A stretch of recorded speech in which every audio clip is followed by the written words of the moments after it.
Blog Talk Radio.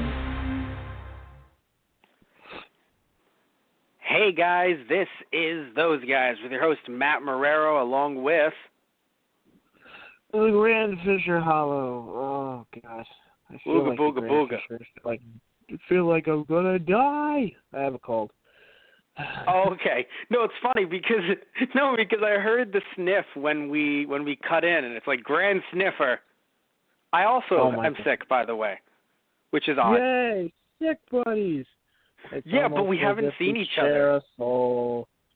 Yeah, no, but that's the weird thing. Like, we share a cold, but actually, no, you just have to transfer your cold to me, and then you'll be fine until, your friends from I will be the Flu Reaper. Yeah, no, you transfer it to me, and then I'm the Flu Reaper, but then your friends from the Cold Society are like, you have to take your cold back. You're like, this is an odd turn of events. All around. This joke has gone too far. It really has. The point is that we're talking about potentially one of the best anime live-action adaptations ever? Question mark? Yeah. This is odd. It's pretty good. No, because you know why this is so odd? Because I was telling you that the trailers were looking good, but that made me nervous, and you were bringing me back down to earth. You were like, I don't want to see this. You were. Remember, we did a Keikaku Corner story about it, and you were like, yeah, they look okay, but Yeah, that's fair. I mean, that's basically how I hold all live action these days. But that's it's true. Funny. I was surprised to the point of, wait a minute, I'm supposed to hate this. Why am I liking this?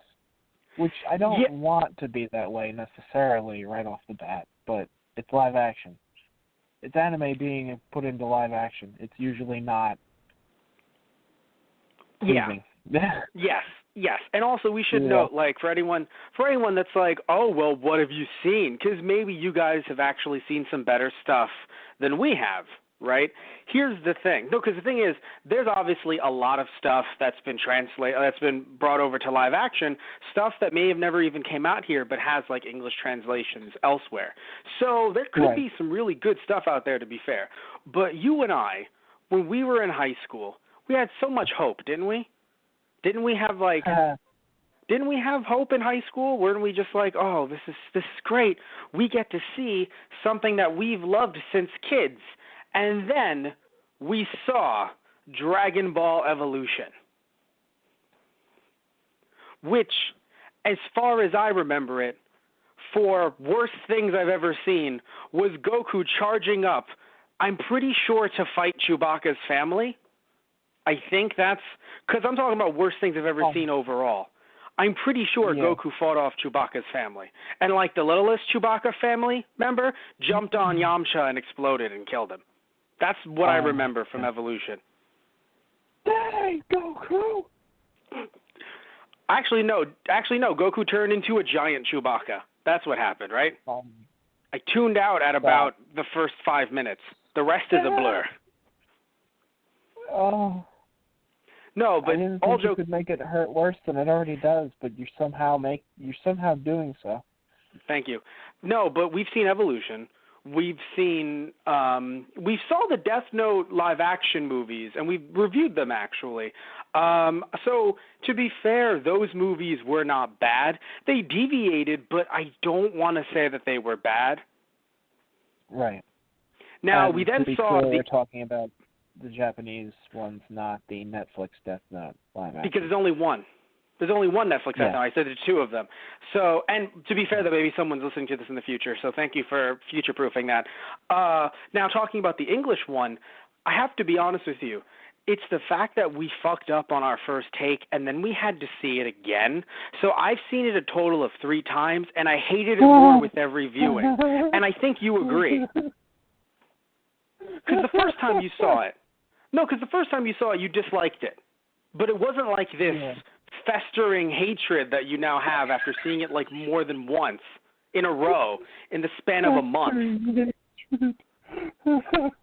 I mean, William Dafoe was the best part of that movie, but he's also William Dafoe, so he gets that pass. The same way that if the Sonic movie sucks, we all know Jim Carrey's getting a pass. We all know it. Yeah. So, when looking at and also I know like you have a fondness of the Super Mario Brothers movie, and I know it's also not anime, but come the fuck on. I know you have a fondness for it, but you and I both know it's not an accurate representation of the video game at the time. And believe me, remember, I give John Leguizamo a pass. Also Bob Hoskins, actually. Yeah. They both get a pass. But still, come on. But anyway, what I'm trying to get at here is we've seen plenty of adaptations in our time flop, at least at the box office, granted no box office numbers here, or in the case of FMA, which was weird with that one, where I don't think that was bad. It was just so by-the-nose copy-paste scenes from the anime with no context, or manga, with no context, that it felt like the characters weren't growing. They were just going through the phases that they needed to. Right. I will say, though, because we talked about that one, great special effects work. Making Al look like that and also the transmutation scenes, special effects were fucking on point, in my opinion. Oh, yeah. But the story, it reminded me of Avatar The Last Airbenders movie in the sense that there were scenes that I'm like, I remember that from the show, but because they're not growing with Aang or Aang, at the end of the day, you're like, these are just a few kids that met each other, what, how many days ago does it feel like? You know, how many hours? Yeah. Right. So, and I will admit, the one problem with this movie, too, and again, it's just a general adapting a TV show into a movie thing, is it is a little odd that Ruki is like, I care about this human. Because in the manga and in the anime, you see a bunch of different things that they go through together. So, like, because there wasn't, like, a hollow montage or something of, like, the two of them hanging out. No, because there was only, like, a little bit of time where they trained together, which was maybe, like, a day or two. Like, I know she was there for a bit, but in the manga anime, there's so much more time that they actually hang out that it would make sense why she cares about this guy. Right. But it's just, in the movie, it's just kind of like, why are you doing this for a human? And I'm kind of like, I also agree. Like, I'm not saying he should die. Nice to me. Yeah. Is that all it takes? Like, legitimately, is that all it takes? I mean, to be completely fair, when your brother treats you like that, maybe. Yeah, right. Actually, you're right. That's a great point. Fuck, that's actually a great point. Fair. Like one. And when your best friend is also like that. Yeah, right. It's odd too. I got to be real because, like, Okay, so here's the thing. I had to go back because at first I was very upset at the way they did Renji dirty. All right? I was like, hey, Renji was not like this. And then I went back and I was like, oh, shit, yes, he was. Yeah. Yeah, no, he was. The difference is, though, is that I think he treated, granted, he wasn't there for, like, that's the difference. They didn't focus on him long enough for him to treat Rukia poorly because it mostly felt like he was like, hey, look, we got to take you back, but don't worry. I don't think you're going to get murdered. I know it's law, but don't worry. Like, I'm going to help you. Like, I felt like that was always there. But, like, in this movie, because we don't really, you know, they're just trying to make them both seem like they're the bad guys, quote unquote. It was just so much like, granted, Byakuya always like that. He softened up later. But Renji, it was more so like, oh, I don't give a fuck about Ichigo, but I care about you. Right. Because he actually, like I forgot about it, actually, when I saw him after he stabbed Uryu, I was like, this is not what he would do. And then I go back and I'm like, oh, that's right. He just murdered Ichigo on the spot. I mean, yeah. No, but no, it struck me as odd at first. I was like, how dare he do that to Uryu? Uryu wasn't even a part of this. But then you remember that the Quincy's and the Shinigami have had that feud forever. Yeah. Yeah. But like, you know, and that's extra step. It's like nothing worse than Quincy blood on your sword. I was like, holy shit. It's really funny too because anyone who's a fan is like, oh God, like Jesus. But I get like we know about the war, but we're still like Jesus. Anyone who's a non-fan is just like, Like, anyone who's a non-fan is going to be super confused as to how the second and or third movie are going to have Renji try to have a nice guy comeback. It's like, motherfucker, you stabbed a 16-year-old. Yeah. Wait a minute, Matt. So weird. Tristan, wait a minute. To be fair, he stabbed 2 16-year-olds. Makes it worse. But go on. Like, oh, fuck. Nope. You stabbed me. God damn it, I took a drinking break. I was like, I'm going to drink my coffee while he makes a good point. Silence. Silence has fallen. As I'm drinking coffee, I'm like, glub, glub, glub, glub, Commander. Anyway. You're slow. Yeah. So, I should note, you and I saw this dubbed. Now, I did not know there was an English dub. I forgot what I was looking at. Oh, okay, so we talked about this on Kikaku Corner. As of this, when this podcast comes out, it will already be on our Those Guys on the Radio YouTube channel, so you can check it out there. You and I talked about the Evangelion Netflix deal. And you and I, when we talked about that deal, and I mentioned the whole, Netflix isn't reusing the old dub, when I was doing research on that, I found out that this was even a thing. Because we knew the movie was coming out. We knew the movie was going to be on Netflix. But the FMA movie didn't get a dub. So I thought, I guess there's going to be no dub for this. Why would there be? And then all of a fucking sudden, I see that, and I'm like, wait, what? And then I'm watching the movie, and I'm like, wow, this is really a thing that they did in 2019 or 2018. Nothing wrong with it. I actually don't hate live-action dubs. I was just shocked that they did it for this and not for FMA.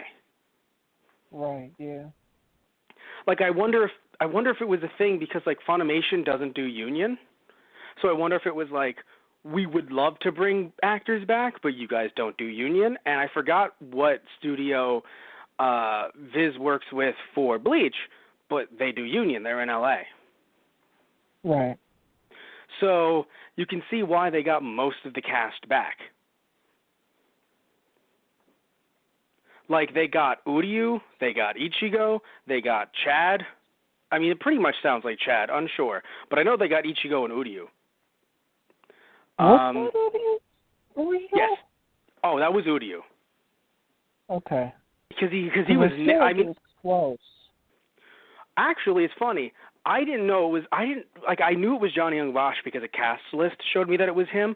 But I could, if you told me that it wasn't, I'd be convinced that it was a sound alike. Funny, because I was like, nah, that's Johnny. How you doing? Let me explain why.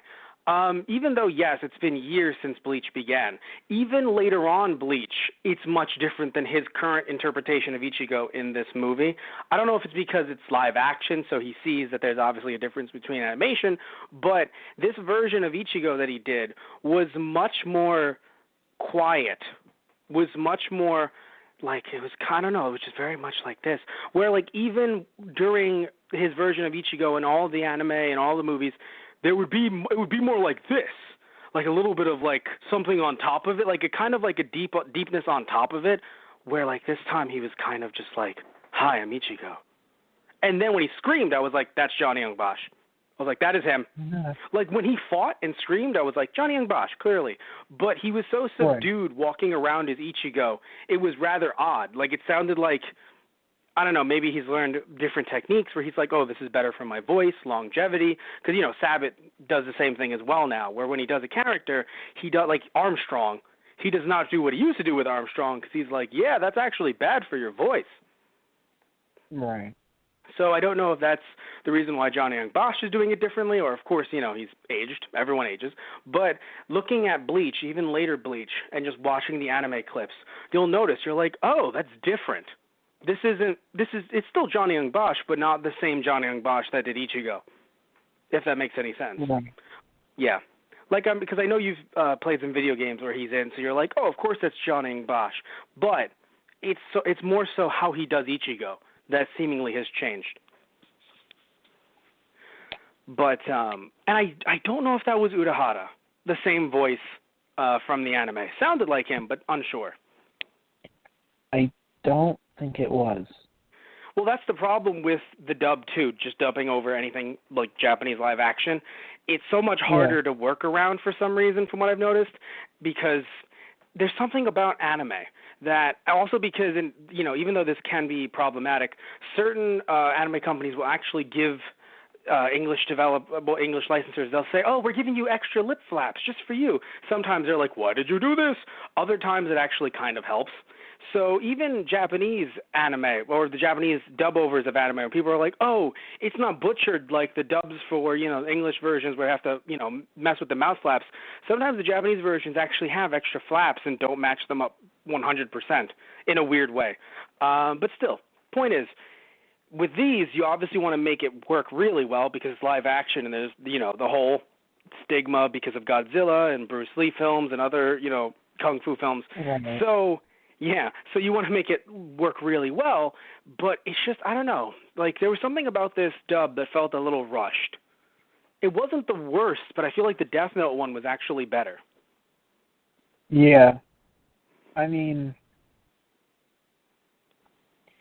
because there's more conversation in Death Note, and I feel like maybe it was easier to follow it, whereas it's more sporadic and broken up in Bleach, and then the combat. But yes. At the same the combat time, was with less dialogue, it would be easier. But yes. It's weird. Well, no. Funnily enough, the combat was great because I think in combat you can kind of lose yourself to screams and stuff, and and be like, you don't really get to see mouth flaps and stuff like that. But when you're focusing on someone's mouth, especially, here's the difference too. Bleach, the kind of anime it is, they use a lot of different terms that, while Death Note has like, oh, this is the Death Note and this is a Shinigami. Other than that, everything else is just dialogue. Right. Also, in Death Note, there's a lot of light monologuing. Yeah. At least in the first one, which is good. So, you don't have to work with any lip flaps. Here, there was that moment, there was a few moments with actually Rukia monologuing. Most of the time, they're introducing random-ass terms, and they actually have to put that in the lip flaps. Like with Zabimaru roaring. I don't know what they did with I don't remember what they did with the English version, different times when they had to. But here, they definitely had to add in some more just so that the flaps didn't look weird. It's like, Zabimaru, also hear him roar. And it's like, what can you do? Oh, Renji was a different voice actor. Byakuya was the same. Huh. Okay. Renji was much different.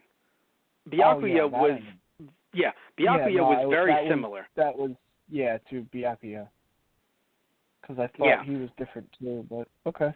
No, because he was a very, maybe a bit more expressive than usual, but usually Byakuya anime, very deep. Both versions. Right, yeah. Yeah. So, I think the reason why I enjoy this one so much, and I'm going to throw it over to you in a second, but the reason why I enjoy this one so much is, even though, yes, of course, things were different, things are always going to be different. If someone is so upset about this one being different, then I don't know what to tell you, because every single anime adaptation is going to be different in some way or another. But I think, other than some supporting cast, it did not feel like the differences truly betrayed what the characters are about and what they would do and what they were doing at the time of the anime or manga. Yeah. Yeah. It felt like the director wanted to do what he wanted to do, but not put his stamp on it just to say, I made it different. Right. And I think and when I say make it different, I mean I don't know, someone saying, oh, well, I don't want it to be too much like those, so my version would do this instead. It felt like he truly wanted to adapt the original versions to live action, but have some things, quote unquote, make sense thematically. Renji won't take him down, Ichigo. However, Byakuya will. Why? Potentially, if there is a sequel, it makes a lot of sense to have that be the big rivalry, where in the anime and in the manga, yes, of course, Ichigo fought Renji, and there was a rivalry there, but he did beat him rather early in the arc, and then later on went to fight Byakuya. So it's good to have Byakuya seem like he's kind of a quote-unquote big bad, if you will, because if you look at the two, let's say like a Nappa and a Vegeta. I know it might seem silly to try to compare, but to a Nappa and a Vegeta, it would be weird if like Nappa beat up Goku and then it was like, all right guys, let's leave, and then Goku has to follow them. Like it does make a lot of sense to have Byakuya kind of be this big bad that it's like, oh, you may think you got past Renji. By the way, Renji like gets up a second later, like, I'm actually fine, you know? like it seems like he got the better of me, but I mean, I'm fine, which was also a good thing too, because you don't want to make it seem like Ichigo is that fucking powerful. Like he can just take down a fucking lieutenant. But right. It was still. Actually, I'm fine. Bleed internally. Exactly. I'm fine. Yeah, right. But it was great to see. You know, Byakuya be kind of this bigger. I don't say bigger bad, but like bigger boss, I guess. So yes, certain things changed. Don't get me wrong, but it still felt like it was. Oh, this is Ichigo and Rukia reacting to each other. Yes, you could argue Orihime was a little off, but at the same time, we always knew, even everyone else did, that she was super into Ichigo. Like, that was never a shock. No, but the way they handled it, I mean, like, well, there's no time to kind of... The problem is there's no time to slowly introduce it. So, like, yes, it's weird to have her first thought be... But, I mean, to be fair, though, even though she wasn't that expressive about it, like, oh, my goodness, she was daydreaming in her first, like... I remember the first, like, scene with her. She was daydreaming, and Tatsuki was, like, thinking about Ichigo, and she was like, what? No. Like, she was more reserved about it. Right. But it was always there. Yeah. Yeah. But anyway, throwing it over to you. Did you like it? I mean, I don't know if you liked it as much as I did, but did you like it? I mean, yeah. Like I said, it kind of surprised me in the sense I'm like, well, this is actually decent. Why am I enjoying this? Right.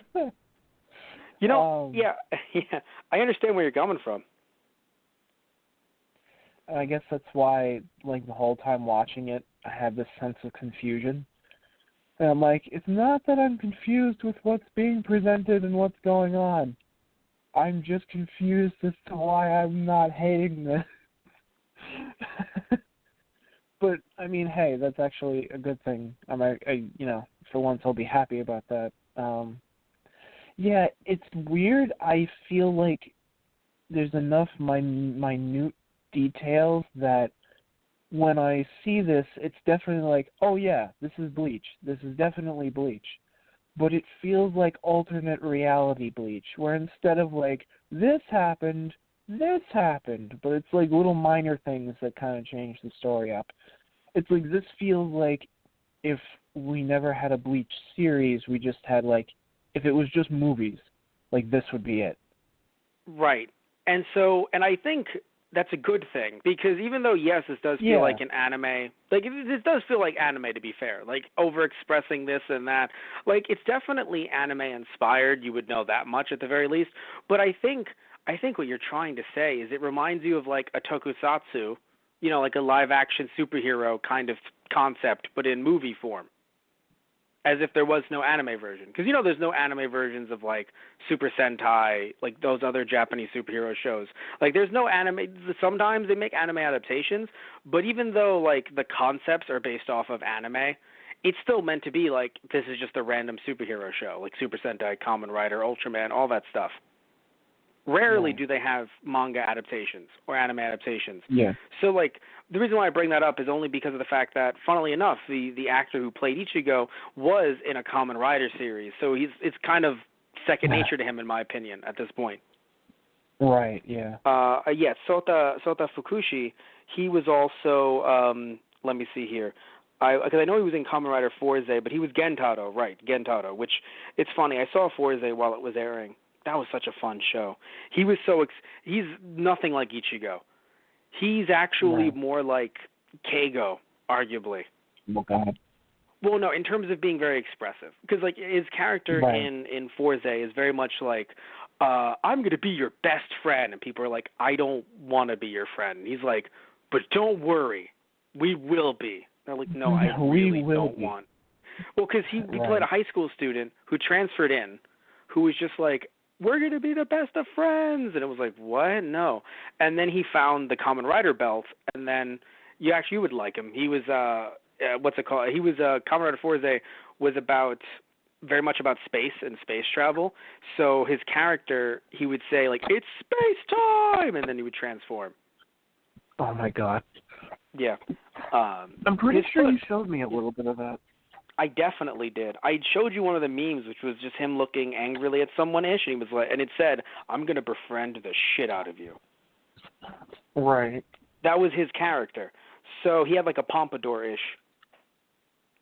So, yeah. But either way, yeah. So he, starred as Ichigo, which again was kind of funny seeing him here. I don't know what else he's done since then, but it's just kind of funny how he made his way back to this or something like this. What I find interesting is this movie was actually made by Warner Brothers. And, of course, Netflix distributed it in the U.S., but it's very interesting. Warner Brothers is they've done a lot of anime adaptations. I don't know if it's a bigger thing with Warner Japan or something, but because they've done they did the Death Note movies in Japan. They did come on, brain, JoJo. Oh, right, Very interesting.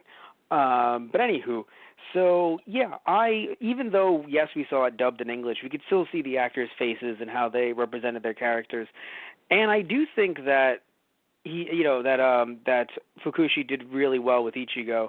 It did not feel like he was just typecast like, oh, he was a superhero in this other one, so here he is here. No, he definitely is much different from Gentaro to Ichigo. So I enjoyed seeing that. And that's another thing too, I think. Even though there were minute differences, like I mentioned earlier, it felt like you were seeing Ichigo, and you were seeing Uryu, and you were seeing Rukia. So you could say, hey, this is a fun scene, like when she slugged Ichigo in the stomach. And she's like, oh, my God, is it a stomach ache? And then Keiko's just like, did you guys just see that? She just hit him. Yeah. It was so much fun. Oh, my God. So, yeah, that was – oh, by the way, another thing, and this might seem like a minute thing to some people, but I care about this a lot. The fact that Chad looked like he was not just some Japanese dude. Yeah. People might be confused by this, but a lot of the time, in many either live-action adaptations of anime manga, or sometimes in the dubbing process of stuff in Japan, and to be fair, even in the U.S. as well, they will look at someone and they'll be like, "Oh, this person is, like in Chad's case, Mexican." I don't even think he was half Japanese, although he may have been. But actually, no, he might have been half Japanese. But still, they would look at him, go, oh, live-action adaptation? Can we get someone who's dark, like, brown, but fully Japanese and just not have a care in the world about it? Right. Like, if this was made 20 years ago, I truly believe that he would have, or 10 years ago, I truly believe that he would have just been a Japanese person with a tan. Like and I'm not saying that I'm not saying that the actor isn't Japanese. I just mean that looking a certain way that does not denote that he is Mexican or that he is different from everyone else. Because that kind of representation does matter when the character in the manga is literally Mexican. I want to see, the actor's name is Yu Koyonagi. Either way, though, it was really nice to see some representation or some diversity in this because, again, that's how he was in the original, Right, yeah. Yeah. Actually, here's another one that they didn't, at least as far as I remember, they didn't do diversity as much. The Attack on Titan live action. We haven't seen it yet, but I've seen some screenshots, and I'm like, you are just Japanese people in wigs. Oh, FMA as well. To be fair, too. Yeah.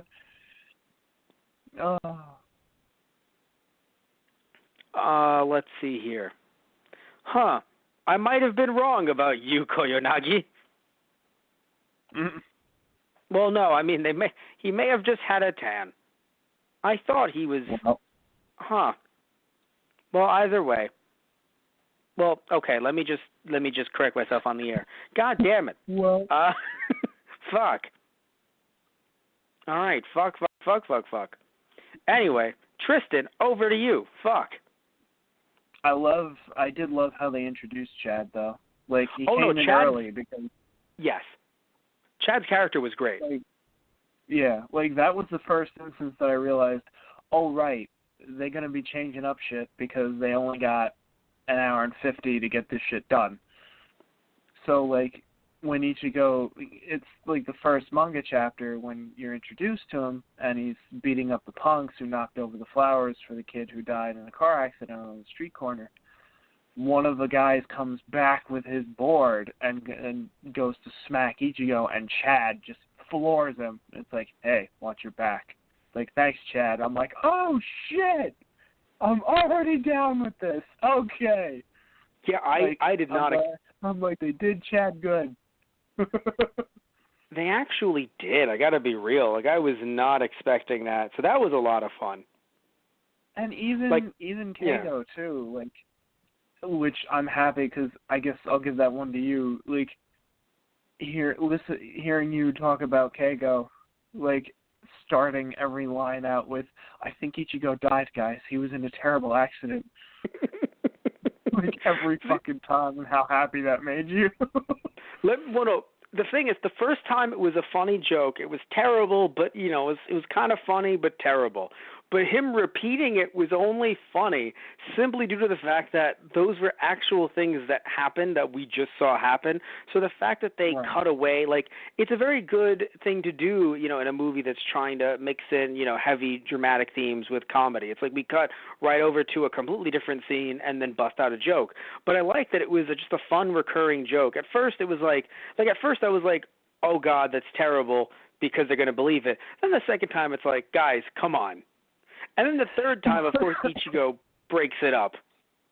Right. Well, Orihime is always the one that's like, oh my God, really? Is he okay? It's like, no, I think he's dead.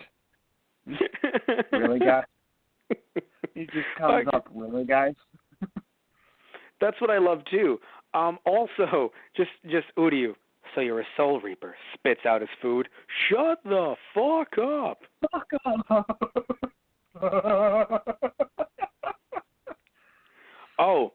Just another thing, too. So, two things.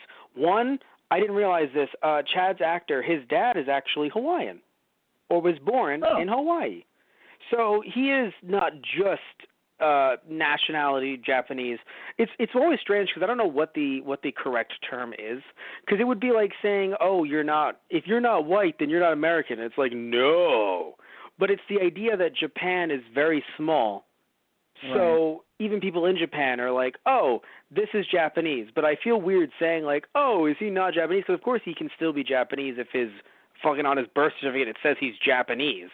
Like that's fucked up to be like, oh, he's not Japanese. No, but he is mixed because he's his dad's from Hawaii. So either way Japanese, though, Hawaiian, yes, which is good. Because they don't list that anywhere on his, like, looking at, granted, he is Japanese, so he's a Japanese actor, so I'm looking at English articles about him and shit. He was an Ultraman, by the way. So Yu Koyanagi was actually in an Ultraman movie. So he's also not new to tokusatsu. Well, there you go. Oh, actually, I'm the asshole here, too. I forgot to mention... let me see here. I want to make sure I get this right because I'm 95% sure that I'm correct. That the woman who played Rukia, this is the Japanese version here. I thought she also had worked with Ichigo's actor before. I might be wrong. Yeah, I think I'm wrong. Someone on that cast though has worked with Ichigo's actor before. Might have been not Orihime. Was it Orihime? We're going to find out right now. Now, what did you think about Renji stabbing the fuck out of Uryu? I mean, it fucking surprised me when it happened. Because then I realized, oh crap, we're jumping straight into Grand Fisher. We're going right from Grand Fisher into fighting Renji and Byakuya. Holy shit. But yeah, it was that feel-good moment. We did it, guys. Hey, did you forget about us? Oh, shit! Yeah, I thought they were... because we got to see them more, I thought it was going to go on to kind of an honor system thing where it's like, well, you managed to. Granted, yes, they didn't kill him, so to be fair, they did kind of spare his life. But I thought they were going to go for like a, well, you did that, so we're going to leave with her, mind you, but we are going to leave. Yeah. Like, right. I thought we were going to be good, and then they're like, nah, we're still going to fucking kill you. Oh, okay. Yeah. By the way, the woman that played Orihime, funnily enough, Arina Mano.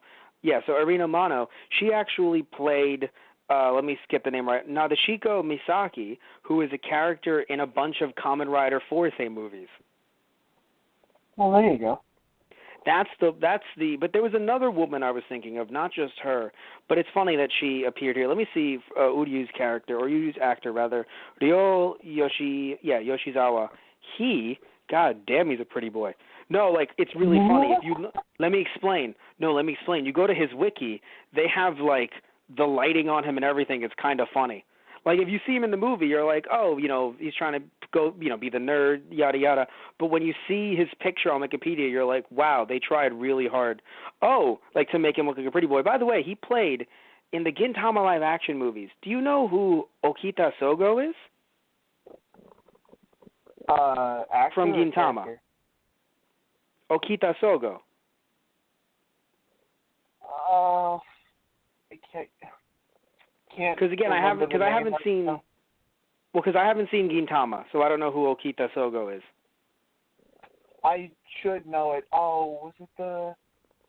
Oh. It might have been the guy that was always looking for a job. I haven't watched it in a while. I don't remember his name right off the bat. Sorry.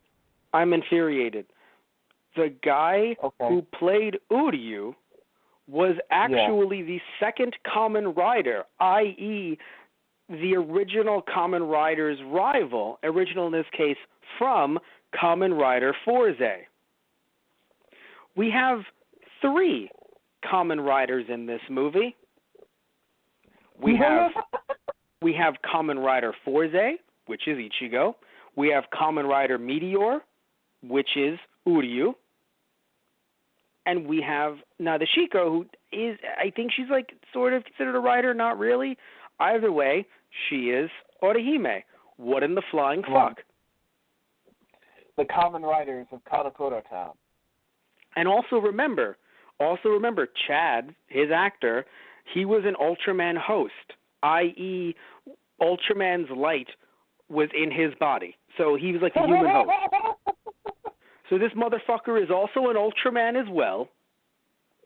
I say, in the U.S. we say and in New York we say motherfucker very politely, in a nice way. Now I'm curious about Renji, Taichi Sayotome. What movies have you been in? What Kamen Rider? I'm just looking for more riders. At this point, I'm just looking for more Toku characters. I'm extremely confused. Okay, Byakuya was also in Toku. Yeah, right. Miyavi. Apparently he's a Japanese guitarist, singer, songwriter. This is Byakuya, and also known for his finger slapping style of playing a guitar. I don't know what that means. Huh. I really don't.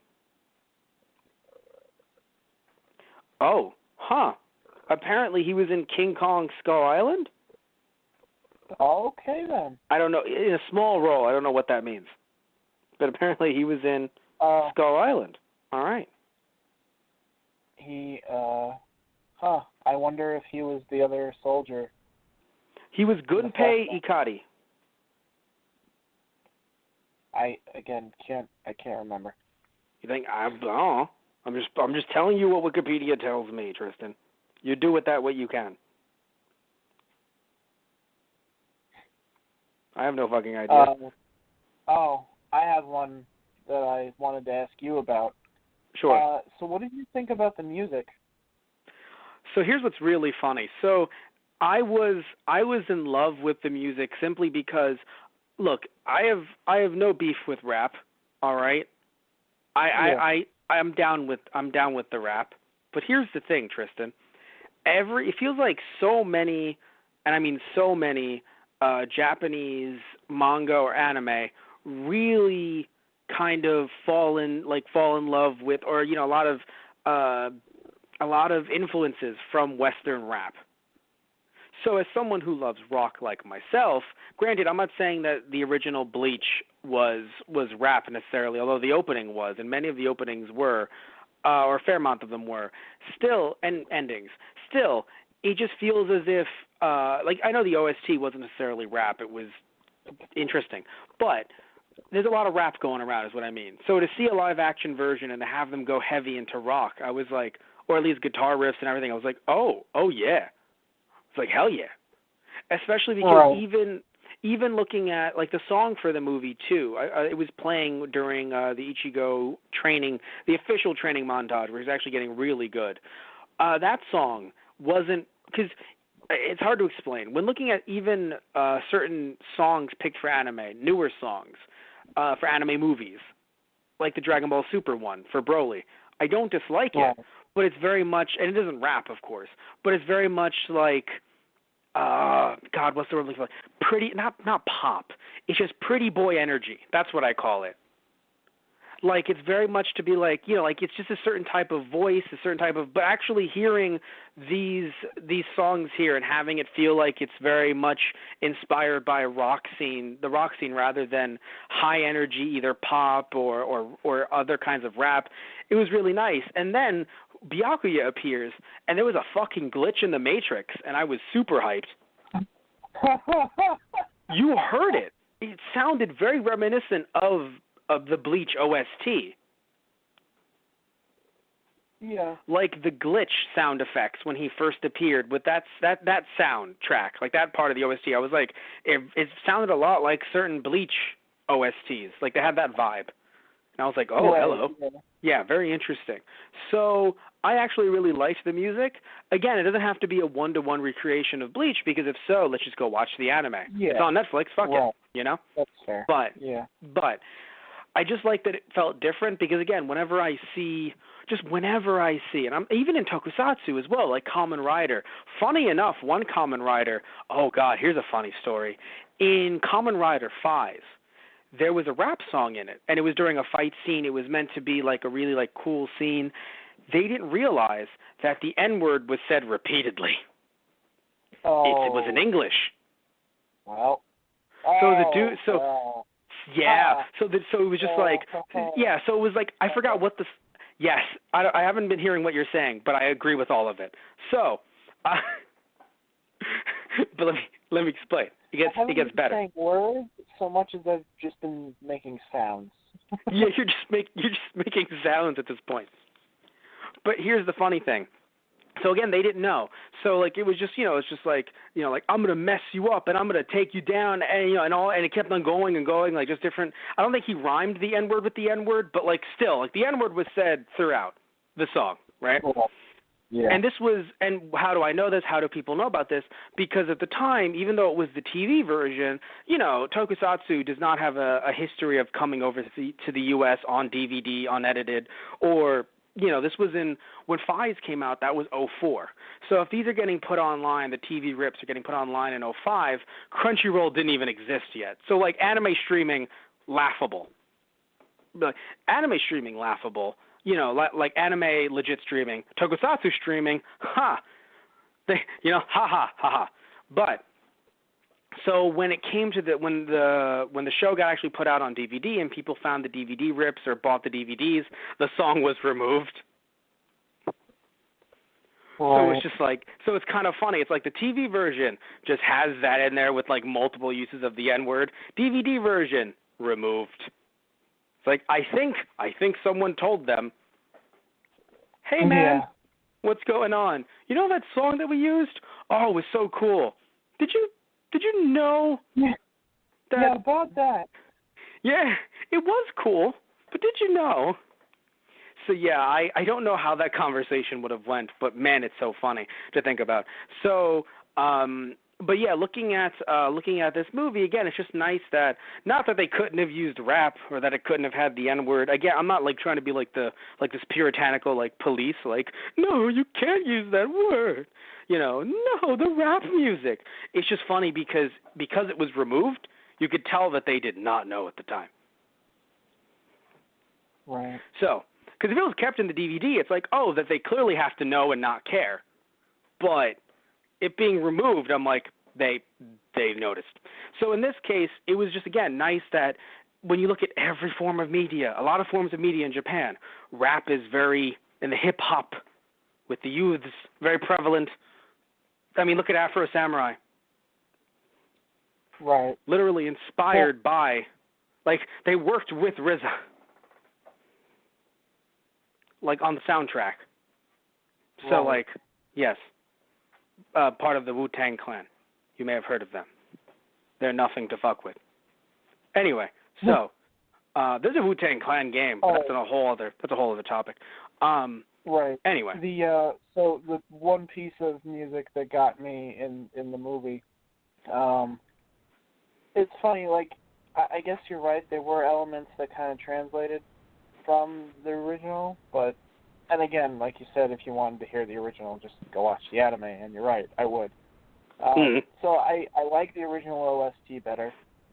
That's my personal opinion. Oh, no, but the 100%. one thing that killed me was just hearing that one song that they had as the battle theme, and it's just like Hollow's arm falls off, or like Ichigo cuts it in half, looks off towards the distance at the camera with like a half-cocky smile on his face.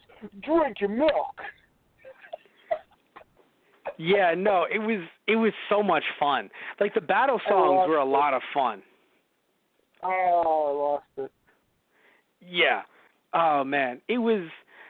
that's the thing. Like, this movie, like, was just a lot of fun. Also, I love how they did not... The one thing that I think was a huge deal with me in this movie, it didn't feel like they forgot their supporting characters. It always felt like they had to do something to jump back to them, even if it's like, oh, we're going to jump back to them at the burger place. Yeah. Even though there was no place like that in the, in the manga anime, usually it was just the classroom. Still, it was nice that they had just this one place, this one hub that they could jump back to, even if it's like, oh, Uryu isn't actually hanging out with them, but he's still there in the background, kind of like hanging around. Like, if there's hollows, they're gonna come for this teen meat. Holy shit. Jesus, Uryu. Yeah. Jesus, Uryu. What? I've seen them kill countless teenagers. I know, but Jesus, the fuck? What? Come on. What's wrong with... Jesus. But still, what I'm trying to get at, though, is that, it always felt like they kept them collected together, which, again, was good, because it was always easy to show them doing something to kind of... I don't know, just not make them feel like they were forgotten and that they're lesser than because they're not hanging out with Ichigo and Rukia, because they can't. If you gave them all powers this quickly, it'd be really fucking weird. Like, here's the thing, if you gave them powers this quickly, they'd become the Power Rangers, basically. Yeah, right. Yeah, like, later on, funny. Yeah.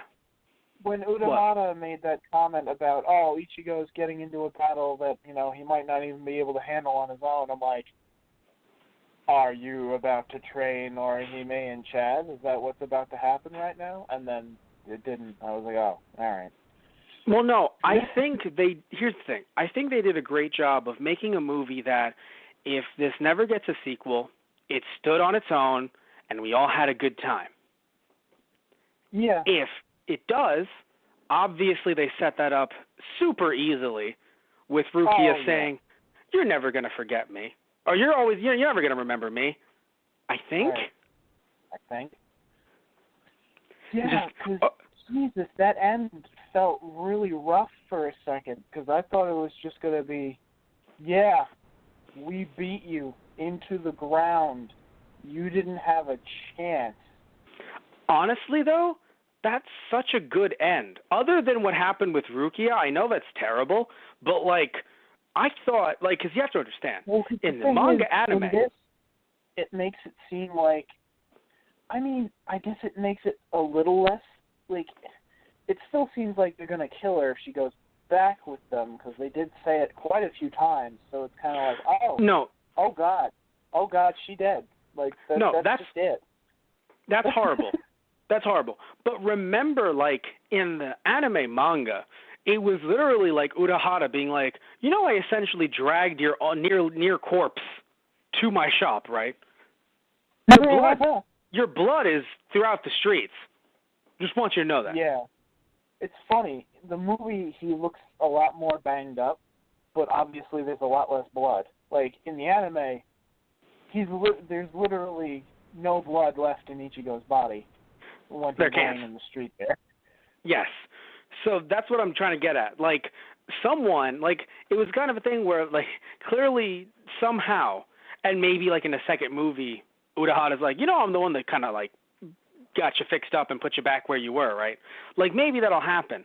But it's nice that, because in the anime manga, of course, because you don't want things to be too relaxed, if I remember correctly, it was Urahara just being like, I dragged you here, and you want to go save her, right? Of course I do. All right, well, then train with me.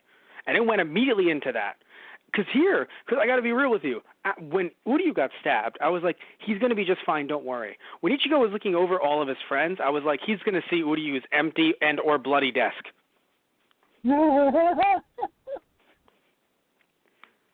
Literally just, everyone's really calm and collected. Uryu's corpse is just on the desk. He's like, hey, that guy that transferred here, has he always been dead?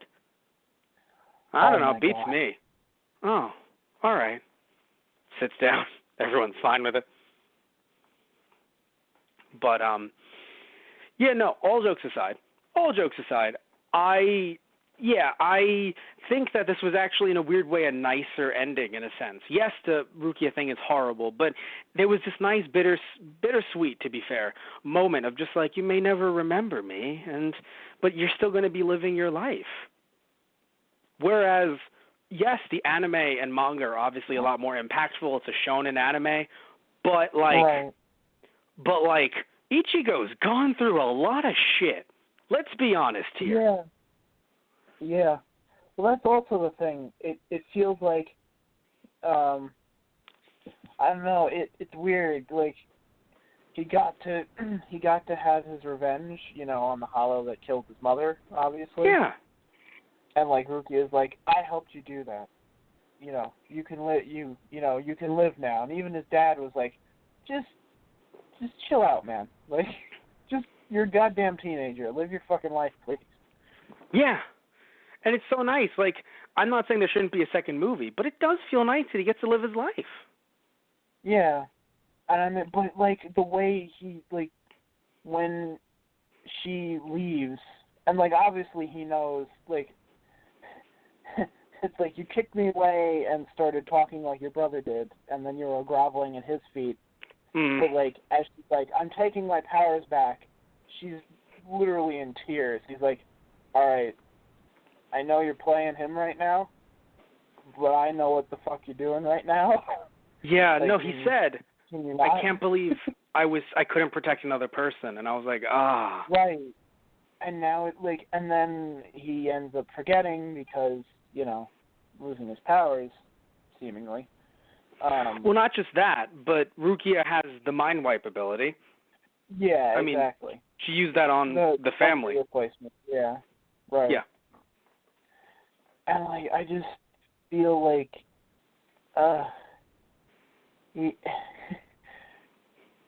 Ichigo's character being the way it is, he'd be like, well, okay, I couldn't protect you. You're going back now, possibly to face a death sentence, more likely than no, and now I won't even remember it. Sure, I'll just live my life fine, and nothing's going to bother me.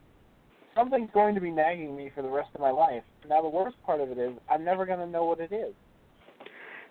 I mean, better than, you have to remember, though, like, we know, we're watching the anime. Ichigo's never going to die, but the dude has been impaled more times than I have fingers. Yeah, true. And that's on a light day. Yeah.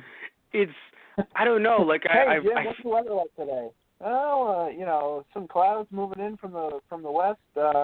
lows in the 60s, and a high chance of impalement. All right, back to you, Jeff. Oh, God, I've been impaled. Also, apparently, light chance of blood splatter. So, yeah, I just got this suit, Jeff. God damn it. Oh, you know what I find awesome? The fact that they introduced Renji and Byakuya so early, and here's why. Clearly they were watching everything that the two of them were doing. So why not introduce them? Right, yeah. Yes, they became a bit more antagonistic, even though, yes, of course they were when they first appeared, but they became even more antagonistic to the point where it just, because they kind of copy-pasted their lines, this was, I will admit, a bit of an issue. They just felt so bloodthirsty rather than a stickler for the rules. I mean, yeah, exactly. That's what it makes it seem like. It's like, so you protect humans from hollows, but you hate humans in the process. Yeah. Because the thing is, in the process because you hate the task that you've been given. It's like, oh, we have to protect humanity, really? Yeah, that's the difference. The manga anime made it seem more like, look, these are the rules. The rules say we gotta fucking murder him, because it was so it was so offhand. But I will admit, though, again, they're watching them the entire time to see all of this unfold. To be like, all right, you've been doing this long enough. We gotta get your powers back and kill him. Who fucking cares? That was there, but because we see them more, it does seem like it's just a bit over the top. But again, I would rather introduce them early and have that happen rather than keep them till the very end, because it did up the stakes a little bit. Right. Because without them, yes, Ichigo wants to get his revenge, but it still made it seem like you're doing it, quote-unquote, against the clock. Yeah. Also, something else I would like to mention, this actually matters a hell of a lot. If there is a second movie, it would just take so long to introduce the two of them and then their tie to Rukia. So if there is a second movie, that's already out of the way. We know that. It isn't some, like, big reveal at the end, like, that is my brother, and then this is someone that I've known for a long time. Goodbye, Ichigo. Because in the anime, we got to then expand on that heavily in the manga because you have the time. If there is another movie, you don't have that kind of time. Yeah. I mean, God knows how a second movie would start or would work, because we'd have to go into Soul Society. Right, yeah. So, either way, I do enjoy them being introduced earlier, because it's just, I don't know, it makes things run a lot smoother in a way. Like, yes, I'm not saying you couldn't have made the movie shorter, but at the same, or maybe included other things that happen, like with Orihime and her brother and stuff like that. But the problem is that in this narrative, they just would have been sidetracked. Right. Like, if you introduced Orihime's brother, you know, the hollow, and then you introduced other hollows. Yeah. I'm not saying that it's not a good thing to, you know, to have Ichigo fight other hollows before, you know, like in that way having it be quote-unquote training, but it would just take away from the overall narrative of Ichigo and his mom and Grand Fisher. Right. Which is something I actually did enjoy, because it felt like Grand Fisher got to be a bigger part than he kind of did in the anime.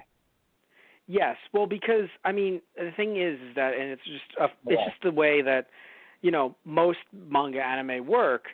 Although to be fair, Grand Fisher sort of returns later-ish, but that's sort of it sort of. I'm not getting into that because that's spoilers, so that's why I'm saying sort of, because I don't want to get into that.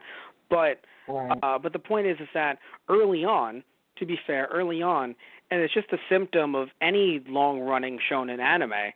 You create a character like that. And then, of course, the way Kubo writes, you know, arcs and stuff like that, it felt like he never wanted to stick to one.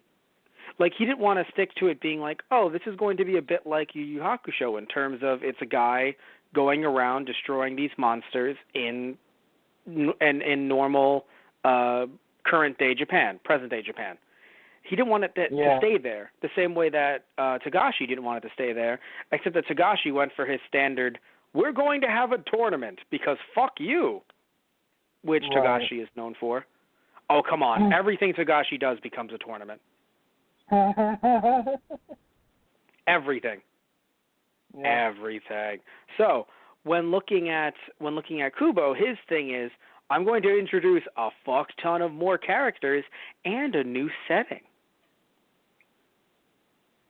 So, I felt like, even though, because the thing is, what I'm trying to say is, with Grand Fisher, he didn't feel that way because in terms of anime, I'm pretty sure he died in episode 10. Right. I think it was like 9 or 10.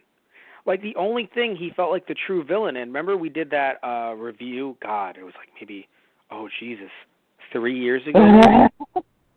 The OVA. Yeah. Yeah. Memories in it was. Rain. Yeah, it was the Jump Festa OVA where he was, the big villain. That was like the one time he got to be. In this, like, Ichigo actually kills him, which really felt like it was needed. Because, like, in the anime, he just kind of slinks away, and it's like, Well, it's funny. I always thought he was dead. Achievement, the fact that he, like, held his own and didn't die fighting him. Well, but, like, it's funny. I always thought he was dead. I didn't even realize I thought it was like he's slinking away, but he's still pretty much murdered. Like, I thought he was done for. It was a shock to me when I sort of saw him later. Yeah. Like, he got away. Yeah. Yeah. Because it's been a while, so that's why I forgot. Yeah. But like, you didn't get that satisfying killing blow like you did in this. And that I was actually happy for. Yes. Because we're not going to have time to do anything else. Again, you want to make this movie feel like if it is the end, it is the end. Right. I loved it. Like, again, like, that's something that and look, it sucks because I think it's because, when you and I saw the Death Note, the Netflix live action, or when you and I consistently see superhero movies, certain ones feel like, okay, if this is the only movie, that's fine. Look, I don't have a problem with Easter eggs and other tie-ins and other characters appearing. That's fine. I've seen all the other movies, so maybe I'm biased, but I'm okay with that. But my problem is when a movie introduces something either in the middle or at the end, and it's the first one of its series, and it's just presumptuous. Like, oh, of course we're going to have a second one. Right. It's like, hell, even if it's a Marvel movie at this point, it's like, don't do that. Especially if you're a DC movie. Like, don't fucking do that. Don't be a dick about it. Make it seem like you're giving me the whole thing in one movie. Now, I will admit, maybe it's because it's comics, I don't like when Marvel movies kill off their heroes. Put them in, like, a mega jail. I'm okay with that. That's a bit different. But in this case, yes, because, it's based off of a finite anime/manga, I'm okay with them being like, yeah, we killed off Grand Fisher. Yeah, we're doing this way, we're closing it off this way. You have I think in there to make you think maybe, but if it's, even though I'm assuming this movie did well because Netflix bought the fuck out of it. Like, have you, Tristan, heard of any DVD release of this outside of this being streamed? I have not. I don't think so. No. That means that Netflix did their whole, throw money at it till we own it thing. Yeah. And they probably have all of the streaming rights. And this will not go on DVD until Netflix potentially, I'm not saying it's going to, but if it did go under, and then maybe Viz would be like, don't worry, Warner Brothers, we'll work with you again, Right. Or like Funimation was like, hey, how you doing, Warner Brothers? How you doing over there? Well, because remember, Funimation recently picked up both Japanese Death Note movies. Right, yeah. So, yeah, we really enjoyed this. Again, it just really surprised us. Like, it really, and I know we're saying it over and over like we're broken records, but, like, it really did, throw us for a loop because I was expecting more than you were, but even then I was expecting something that might be adequate at best. One thing that I'll say that I also enjoyed, the effects, because I think you enjoyed them more than I did, But I really did enjoy them because, again, we're in 2018, 2019 now, of course. It's just so nice that we're at a point where these effects, well, I'm not saying that they're super duper mega cheap necessarily, because of course this was a $1 million movie. This is not something that could have been made 10 years ago. Yeah. No, Even I feel like they really went all in for the effects for this. Yes, but because think about even The Matrix, right? That's another Warner Brothers movie. That was a lot of money put into The Matrix. But even then, the fight scenes, I was talking about the second Matrix here, looked like they were Matrix Revolution. No, Reloaded. Looked like it was from a PS2 game. And we like PS2 games, but it looked like it was from a PS2 game. Right. Yeah. This movie, I can't see how much they spent on it, but it made Japanese, this is the Japanese box office numbers translated, or rather localized to U.S. currency. It made a little over $4 million. But I don't know how much they spent on it, so I can't compare. Either way, though, movie, like I mentioned earlier, was released on Netflix, obviously, as we're watching this, September 14th, 2018. So, yeah, we'd kind of dragged our feet on this. However, it had its American premiere July 28th, July 28th, 2018, at the New York Japan Cuts Festival in New York City. That festival that I said, want to go, Tristan? And you just said fucking no. I think you were really busy. You fucking said no. I actually think you were busy. But I was like, Tristan, sure I was. Maybe we could go hang out there together. And now who has egg on their face? Huh? It's you. You could have seen this in New York with me. That's the only thing this podcast was about. Repent, Tristan. Am I going to be executed and repent for my sins? Tristan, you Does that always mean you have know to give you me were. my powers back? Tristan, you always knew you were going to be executed. Well then, all right. Can't Tristan. wait to see you in the next damn movie. Right? Oh my God. I'm really impressed by this. I would watch another one in a heartbeat.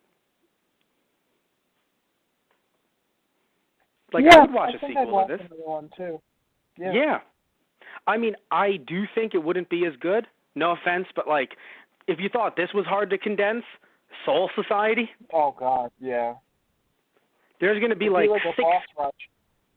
Yeah, no, I think there would only be 6 captains, and Ichigo might only fight Renji.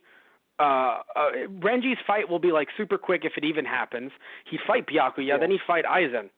It would be way too fast. I feel like they'd still throw Kenpachi in there, too. That's the problem is Kenpachi is so much fun, but I don't think he'd ever actually fight Ichigo.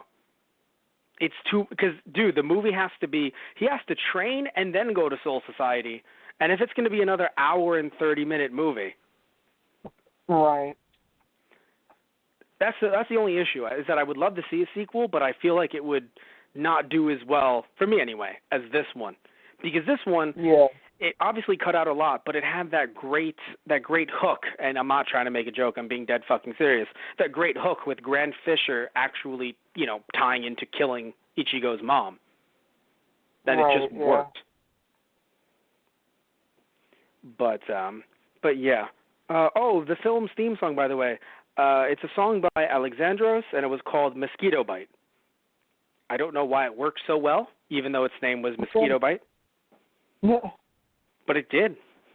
It was a good song. Oh, how did you like the whole city scene? Because, of course, that was much different than the manga and the anime. I thought it was a great thing to do and can kind of show you that, with movies like this, they don't have to be even though I'm not saying I would want a Dragon Ball Z movie to exclusively be in the city or something like that, like a good live-action movie, but it does show you that you don't have to be bound by, this wooded CGI area or this the CGI desert or something. You could have a scene like this happen in a city, and it looked frighteningly real. Yeah. It was cool. Like having people, because they didn't have, you know what it was too? They didn't really have, like, because in the manga anime they had other scenes where Ichigo did fight hollows in the city, but since they didn't have that, it was great to have, you know, a big fight like this with Grand Fisher be there, and to have people go, is that like a tornado or something? And then just have Fisher throwing shit around. Right. Yeah. Yeah, especially when. You know, I didn't know, like, even though they had everyone in the burger shop, I didn't actually think anything would come there, and then it did. Right. Like, I didn't realize they'd bust that up because I was like, oh, it doesn't look like it's a set. It looks like it's a legit burger shop, a burger joint. But no, if they did break it up like a real burger joint, they paid a lot of money to bust some shit up. You know? Because it was just... Because it looked like a real burger shop. Of course, you know, there's CGI thrown in there, blue screen, green screen, whatever the fuck. But no, it was intense. Yeah, I loved. Yeah, I love when Chad. Yes. Yeah. Oh, that was awesome. Mhm. Oh man. Also, again, just little teasers, you know, little foreshadowing for future stuff. Just having, you know, Orihime and Chad being like, I can kind of sense that that's Ichigo, and even Uryu being like, I sense nothing from the two of you, so what the fuck? But no, yeah. One thing we should know, Michelle Ruff, the original voice actress for Rukia, did not reprise her role here, and what's odd is, and the saddest thing, is that Michelle Ruff only found out about this when Johnny Young Bosch tweeted that he was in this. Oh. And of course, you know, Johnny Young Bosch, he's just a voice actor on this. He's not running the project. Yeah. They're not, I mean, usually, if people don't know, usually in English anime productions and voiceover stuff, they're never even in the same booth. Right, exactly. Like the Japanese side of things, they usually try, other than like a few random characters like Boy A or Girl B or something, usually they try to get at least a good 5 to 6 voice actors in the same booth, and they actually work off of each other. Right. And they do that for, like, weekly anime. It's very interesting. But on the U.S. side of things, I mean, there's so much shit going on. The pool is obviously much smaller. It's getting bigger, but still much smaller, that, you know, you have a situation where it's like, look, we got to get as much of, you know, Johnny Young Bosch as we can today because he's in everything. So we can't wait for someone else to come in here and try to get, you know, the schedule to have like 5 other actors who, hell, they're probably not even just doing anime. They're like, we're doing anime, video games, theater work. I have an on-screen role, you know. So they're doing so much to try to get that cash that they can't just, let's see in our schedule if we can do this for a weekly anime. You know, just the 6 of us just in the same booth every week. It's like, no, usually it's one, maybe you're lucky if the other person is there.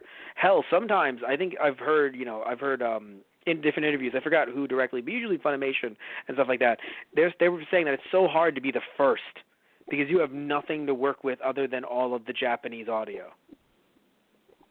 Right. But then in other cases, they're like, oh, thank goodness, you know, so-and-so already recorded, so you could hear their audio and work off of them, even if you're not in the same booth with them. So, yeah, Johnny Young Bosch literally tweets like, hey, you know, if you guys didn't know, I'm actually in this, and this is really cool. And then that's how Michelle Ruff, who's the voice of Rukia in English, learns about this. Really not sure why they didn't even ask her to come back. It's really fucked up. I mean, look, I get if you're going to recast everyone because you got to do what you got to do. You got to save some cash, whatever. But, like, it's not even like Michelle Ruff was like, oh, they asked me and I couldn't do it. Because, like, you know, it happens, man. You know? I would want her to be back in, like, the anime version. But it's like, whatever, man. You know, it's a live-action movie. There might never even be another one. You know, it's not – it's a big deal only because she's, like, sitting there like, I really would have done this if I knew. And I'm like, that really sucks. So yeah, no, it really does suck. But either way, though, if there ever is another anime adaptation, which I imagine there would be because manga's done, I would hope they bring her back. That would be terrible. Like, I hope they bring back as many voice actors as they can. But for a one-off movie, I'm not like super duper like, oh no, like really like upset. I'm just more upset that she didn't know about it and didn't have the ability to say no. Right. Yeah. Yeah. No, I think that's disappointing too. Yeah.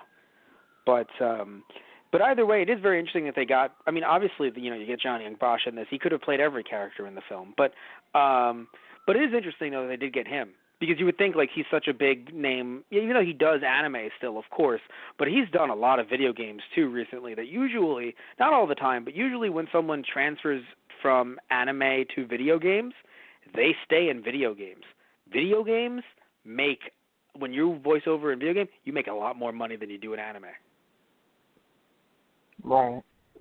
So it's actually interesting that he came back. I wonder if maybe a different pay scale because Netflix was doing it, unsure. But I'm actually shocked that he was, I'm sure he liked the character because of course he voiced him for so long in in Bleach, but in the anime. But I'm still, I'm shocked that they even got him back. And a fair amount of the cast. Yeah. Yeah. Although I have to say, here's something interesting I want to ask you about. So you and I talked about Gen Fukunaga. You remember Gen Fukunaga, the CEO of Funimation? We talked about his concerns regarding Evangelion potentially getting lost in the shuffle, and talking about how they would promote Evangelion better. Funimation in this case, he was referring to. Now, here's something interesting, at least that I find interesting. I knew that the Bleach movie was coming to Netflix, so it's not like Netflix didn't do a good job in promoting this movie in terms of, it's coming to Netflix. But you and I, and we are in anime circles, less weeby than we used to be, but we're still in anime circles. How could we have not known that there was an English dub with the voice actors behind this, and Johnny Young Bosch had to be the one that I had to learn, because again, I didn't learn from Johnny Young Bosch's Twitter.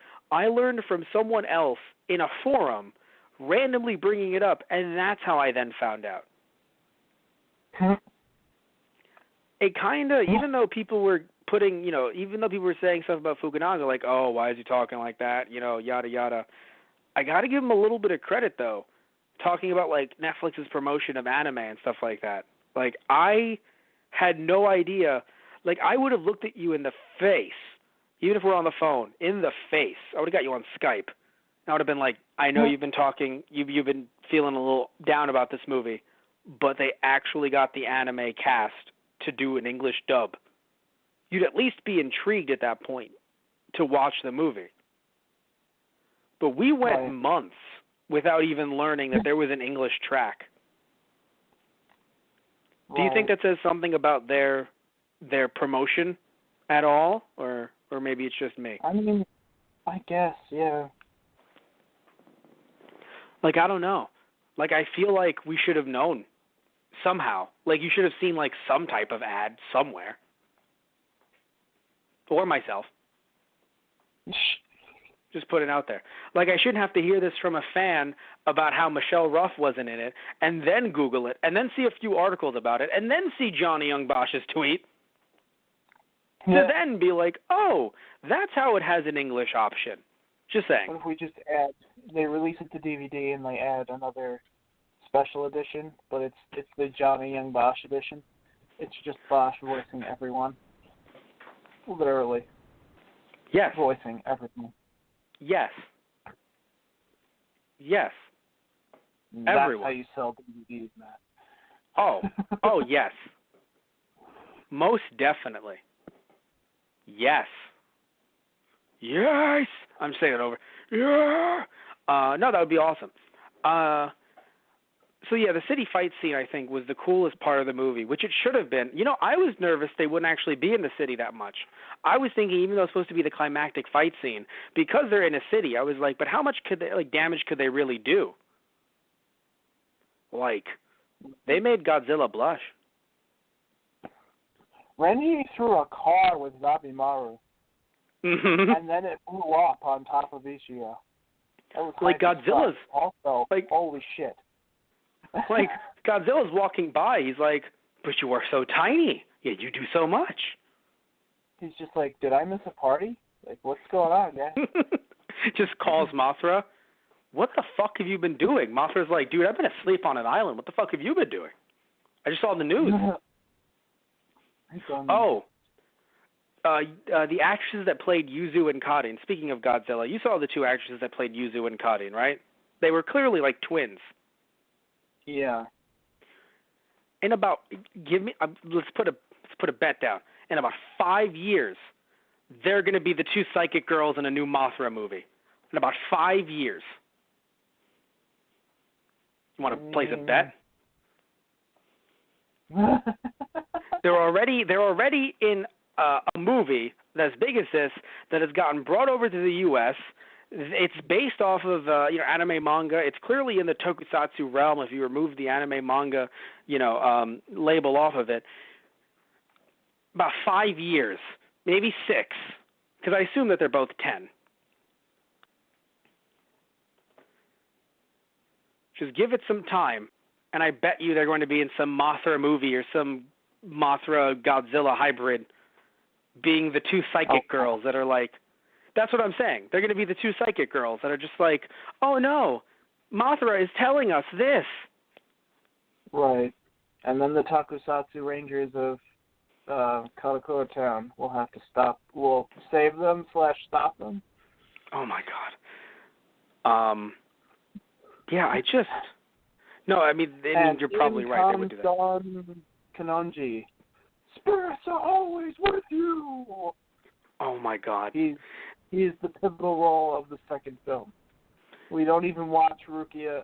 We don't even see Ichigo save Rukia. It's just what everyone else is fucking doing back home. You think I wouldn't watch the shit out of that? Actually, by the way, I know you would watch the shit out of it. That's the one thing that was missing from this entire movie. Thank you. I knew something was missing. I was like Ichigo at the end of the movie, but instead of it being Rukia's narration, it was just Don Kanonji just being like, "You will probably forget me. However," like just that one nagging feeling. The one nagging feeling for the rest of my life, like what was missing from this? Don Kanonji. Oh gosh. Oh man. I mean, I feel like you were going to say Cone, but I think I changed your mind to Don Kanonji now. Well, it's funny. Even though I think Cone would have been great there for comedic relief, we already had, oh, come on, I've been saying his name the whole time. Ichigo's friend. Keigo? Keigo, thank you. We've had Keigo, so, I feel like Cone would have been too much. Even though I would have loved Cone, still would have been a bit too much. Also, to have to do more CGI if you wanted to make him walk around in that, little tiny plushy body. Right. So I get it, but it would just been fun. That's all. But still, I get it. Not seeing anyone else working at the Karakura shop was interesting, but at the same time, I feel like we could just see them in a second movie. Like, they were just out doing errands, because we were only there, once or twice. Yeah. But no, yeah. Do you think that Ichigo became a bit too powerful at the end? Because at first I thought he did until I saw, Renji get up and be like, I'm actually okay. I thought Ichigo was a bit too powerful. Yeah. I mean, they kind of had to, upscale him a bit. Because otherwise he just would have been dead from, because he literally, because in the anime manga, he had a little bit of a break between Grand Fisher and Renji calling him out. Oh, yeah. Yeah. Yeah, so he had to do something. Otherwise, he would have just, fell the second Renji, just snorted at him. He'd been like, I'm tired. Yeah. No, because I think him besting Renji, even for a second, I was like, well, it's funny, because you and I were behind, I was behind. You saw the movie, half an hour earlier than I did. So you were texting me some stuff, nothing crazy spoilerish, but you said this felt like, you told me directly in a message, oh, this feels like an alternate reality version of Bleach, because again, certain differences. So when he bested Renji, I was like, is Ichigo going to win everything? Mm-hmm. Is Ichigo just going to be like, all right, Rukia, let's go, just gets on a fucking motorcycle and drives away? You go back to the Soul Society, and the leader steps down. Just make Ichigo leader of the Soul Society. Oh my God, Jesus Christ. No, but yeah, I didn't know what was going to happen. And then when Byakuya says Renji stepped down, I laughed so hard because all I could picture just Renji stepped down. Okay. I'm about to kick everyone's fucking ass. Just, it's just like, like literally that's how it felt. Just like, I'm going to look at every ass and I'm going to kick it. I'm just going to kick it. Like, at one point, it feels like he's just about to look at Ichigo and be like, oh, what is this in my hand? It appears to be your ass. Would you like me to hand it to you? Yeah. Here you go. Here's your ass. No, because I thought the blood splurt or something resembling like a slice was going to hit Ichigo rather early, and he sliced him early. But when he used his sword and he just with two fingers, I was like, oh, Ichigo's fucked. Yeah, pretty much. Yep. Well, it's funny when he looked behind him and he had the two fingers. I thought it was going to be the weirdest, like a pedal in his back or something, or like 1,000 pedals in his back. Like I didn't even have to say it out loud. You are that slow now.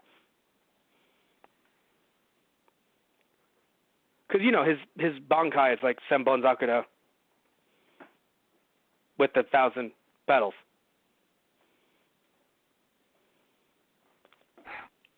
That's odd. Yeah. Oh, there you are. I'll cut the rest of it out. I hope you didn't talk over me. Either way, we'll cut back in right now, okay? Okay. So 3, 2, 1. We had some technical difficulties. I don't know if you heard Tristan just saying hello, hello, hello over me, or if you heard me talking. Either way, I'll just say this much. Because I know Tristan may have not heard me, when when Byakuya held Ichigo's sword with like two fingers, I didn't realize that happened at first because, again, the camera angle. I thought Ichigo was going to turn around with like 1,000 cherry blossoms in his back, like fucking daggers. Yeah. No, yeah, I thought we were going to have a repeat of just, Uryu getting stabbed. I'm like, so his sword is now in your abdomen, correct? Yeah. Well, no, the reason why I thought it was going to be the cherry blossoms is because, his bankai is, Senbon Zakuda Kazugiri. So it's like the 1,000 cherry blossoms. So like I thought it was like, you are so slow that I said bankai. Like I said all of that shit and you didn't even see it. That's how slow you are. And that was actually interesting. Like Byakuya doesn't use his Shikai even in the manga or the anime either. And for the longest time I thought Renji wasn't gonna use Shikai against Ichigo here either. And I'm like, that would be weird. Because then it would be like, oh, he's just this master swordsman, which Uryu knew somehow. Because the blood feud between, Shinigami and Senseis, I guess. Oh, no. I would argue Uryu probably knows a lot more in the manga and anime that we are led to believe in the beginning, but it's because we don't know a lot that it seems like he doesn't know a lot. I guess. Well, no, it's like the Dragon Ball thing. Like, when we're watching Dragon Ball... but it just seemed odd when Uryu's like, oh, yeah, that's Renji Ibarra, he's, this, and this. I'm like, how the fuck do you know that? Well, no, it does seem odd, but remember that when we start reading more into the manga, Uryu's, been in this life. Yeah, fair. Like, he was trained by his dad since he was a baby. Yeah. So that's what's interesting about it all, is that, and the reason why I compare it to Super is for this reason. When we're watching Dragon Ball and Dragon Ball Z, we think, oh, this guy's the big bad. Oh, this guy knows this much, and this guy knows that much. Then we see Super, and because we're in Super with Beerus and everyone else, Beerus is like, oh, Frieza, I remember Frieza.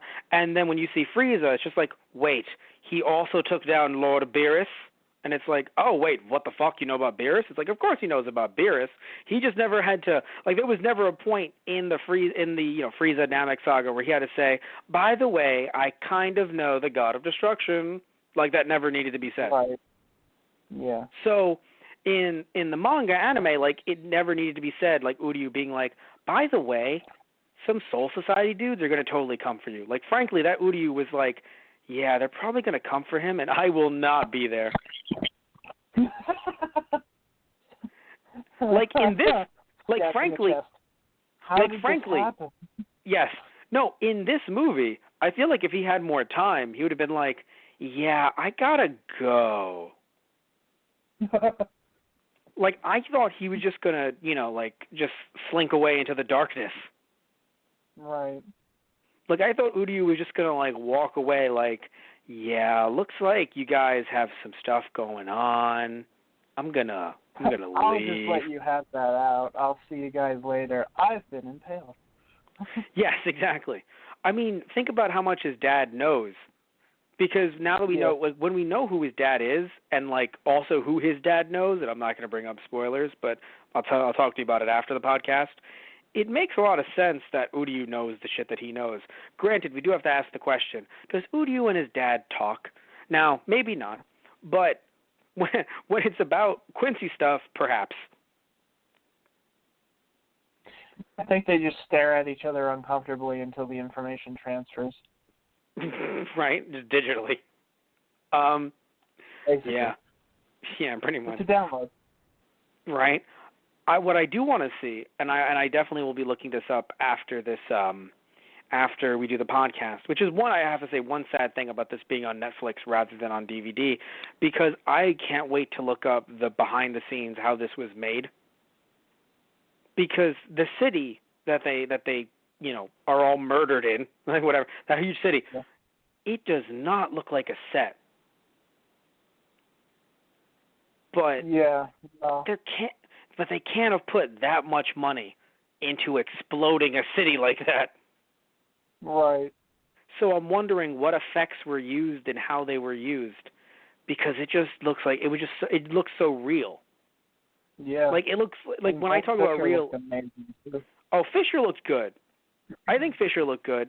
When I talk about like the whole this looks real, I'm talking about like when you see a car turned over, it does not look like it's a CG car or something. Like it looks like they actually were like, all right guys, let's get the crane in here. Right. Yeah. So it looks like a car. It looks like the rest of the city is destroyed. Now, I'm sure there's like little tiny bits of CG here and there, because like in certain movies, I think we've talked about this before, there's certain movies where people are like, oh, there was no CG in this, and then you find out that like the snow was randomly CG'd. And you're like, what? Yeah. Really? It's like, yeah, no, the snow was just CG'd in there. It's like, but it was a random shot, or like, oh, but they were walking in that. Yeah, and it was all CG, and it's like, wait, what? So, like, that does happen. But in this case, I just want to know, like, if, like, there was any, like, random rubble in the background that was, like, CG'd or something. Because it's just crazy. Like, it looked, when I say real, I mean, like, toku real, as in, like, in the 80s and 90s when it's like, how did they make those explosions happen? It's like, well, they got stunt actors, they prayed to whatever god they prayed to, and they blew shit up. No, like, that's just how Sentai used to be. It's like, oh, there was an explosion there. Well, that guy was on a motorcycle. How did they, make that happen? They put him on a bike. Right. They said, pray. They said, start. And then they blew it all up with real explosives in the desert. Things have changed now. Now they're like, okay, bad for the environment, CG explosions. But in the 80s and 90s, the shit that I've shown you when like, oh, that exploded, that was real. Thank God they survived. Right, yeah. Yeah. So when looking at this, I'm just sitting here and I'm like, was it like real? Like I want to see, go on YouTube and see like any behind the scenes that I can find, because it was so interesting to see them just have that huge fight in the city and wonder what's a set, what's not a set and stuff like that, Question. As we're wrapping this up, when you saw the white light, because they didn't have, they didn't want to do the effect of like Rukia going through the portal and everything, but you see it fade to white. Were you like me and we're like, oh, so Ichigo's going to die in this one? All right. Yeah, I was actually kind of worried for a split second there. I'm like, oh crap. Well, because that was the whole thing the first time. It's like, oh, your pressure is too weak and your body in this condition wouldn't be able to handle the transfer. Dude just got the shit beaten out of him. How do you think it's going to handle, now? Well, it'll probably kill you.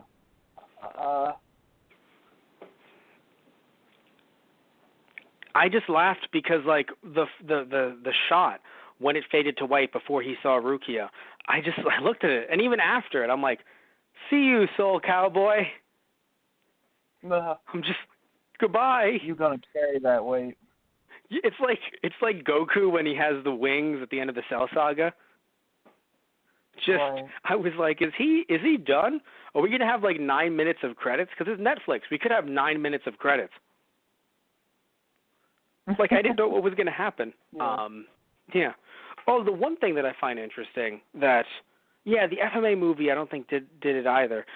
Both these movies, and I don't know if the FMA movie was by Warner Brothers. To be fair, I think it was, but I don't remember. But my point is that no Warner Brothers anime movie live action movie that I've seen has had the after credits thing that Marvel movies do.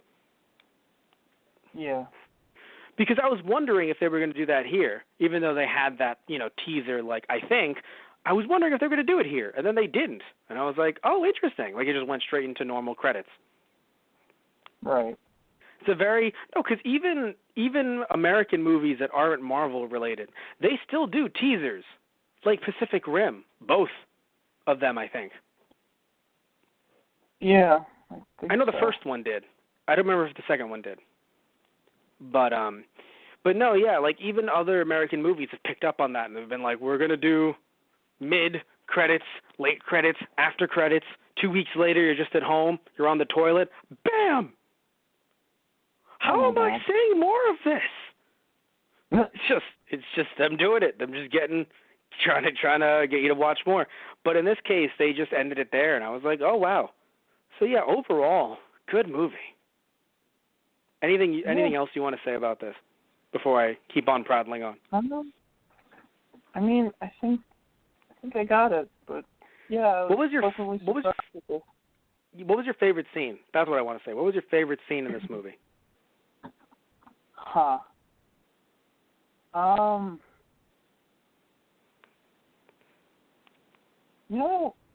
Funny. Like I love the shots of him, of Ichigo fighting, Grand Fisher and Renji. But I did really enjoy Ichigo and Rukia training together, with wooden swords in the park. That was actually kind of interesting. Well, that's close to home for you. Well, that's sort why. of, but yeah. Yeah.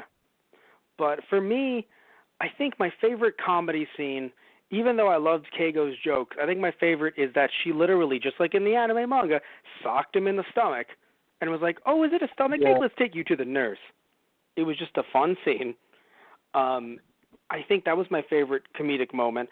Funnily enough, I was happy. I thought they were going to play up the moment when he was on top of her, Rukia, while training with swords, and then Orihime comes up. They did a little bit of that, but not as much as I thought they were going to do. Which I'm glad that they didn't delve into that. Although it was just funny when, Orihime leaves, he's just like, well, that was awkward.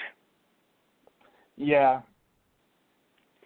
I liked that it seemed like they talked like real people. That was something that I also enjoyed as well. Yes, there were certain moments that, of course, had to be dubbed over a certain way to, again, fit mouth flaps.